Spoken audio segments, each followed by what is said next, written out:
Sometimes, in the heat of anger, we make vows that feel unbreakable, promises to cut someone out of our lives because they went against our beliefs or betrayed our trust. In that moment, it feels like protecting our dignity, but over time, these vengeful promises only build walls that keep us trapped just as much as they shut others out. Philosophers throughout history have examined the human tendency to cling to resentment. The Stoics, for instance, taught that we suffer not from events themselves, but from our judgments about them.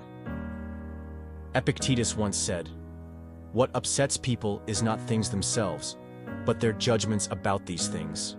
When we promise never to speak to someone again out of anger, we are holding on to a judgment, an interpretation of their actions as an unforgivable betrayal. But what if that judgment is flawed? What if it only serves to prolong our own suffering? The French philosopher Albert Camus wrote that true freedom comes when we choose to transcend our suffering, not remain trapped within it.